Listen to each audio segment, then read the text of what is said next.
Flash back. S23 എന്ന് പറയുന്ന ഫോണിന് ചറ ഗ്രീൻ ലൈൻ പറഞ്ഞിട്ട് 75,000 128 GB. അത് 128. നീയൊക്കെ നാട്ടുകാരെ കാശിന് കുറച്ചെങ്കിലും വാല്യൂ കൊടുക്കണമെന്ന് എനിക്ക് താഴ്മയായി അപേക്ഷിക്കുന്നുണ്ട്. 4000 mAh ആണ് ഇതിന്റെ എടുത്ത് വിളയെ കളയാൻ തോന്നുന്നു. നിങ്ങൾ കയമ്പനി ഇങ്ങനെ അയ്യോ നമുക്ക് അറിഞ്ഞൂടാ അയ്യോ. ഇപ്പൊ ചിലവർ പറയാം സാംസങ് ആണ് നിന്റെ കയ്യിലിരിക്കണം, സാംസങ്ങിന്റെ തേങ്ങയാണ്. End of flashback. ഒരുപാട് പേര് ഞാൻ ലൈവ് പോകുമ്പോഴും വീഡിയോയുടെ താഴെയൊക്കെ കമന്റ് ചെയ്യുന്നത് കണ്ടായിരുന്നു. S25 FE ഇറങ്ങി, S24 അൾട്രയുടെ വില കുറഞ്ഞു, S25 അൾട്ര എടുക്കാവോ എന്നൊക്കെ ചോദിക്കുന്നവരടുത്ത് ഇനി മുതൽ എന്നിൽ നിന്നും അതിനൊന്നും ഒരു റിപ്ലൈ വരില്ല.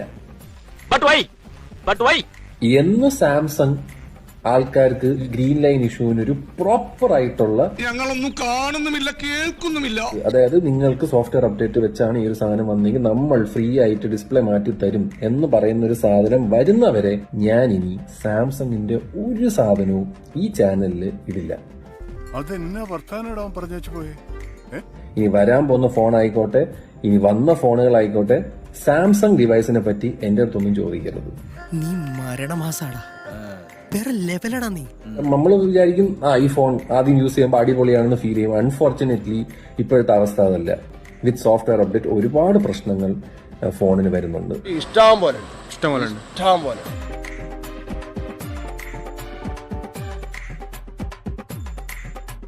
ബാക്കിയുള്ള ബ്രാൻഡ്സ് ഒക്കെ പക്കയായിട്ട് സർവീസെങ്കിലും ചെയ്തു കൊടുക്കുന്നുണ്ട്. ഇവന്മാര് സർവീസ് വളരെ മോശമാണെന്നാണ് ഒരുപാട് പേര് പറയുന്നത്.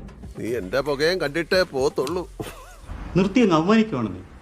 ഇനി ആരും സാംസങ്ങിന്റെ ഡിവൈസ് ഇത് കൊള്ളാവോ അണ്ണ അത് കൊള്ളാവോ അണ്ണ എന്നൊന്നും വന്ന് എന്റെ അടുത്ത് ചോദിക്കണ്ട. എനിക്ക് നോ കമന്റ്സ് എന്നാണ് പറയാനുള്ളത്. ഈ പറഞ്ഞതിന് മാറ്റമുണ്ടോ? ഇല്ല.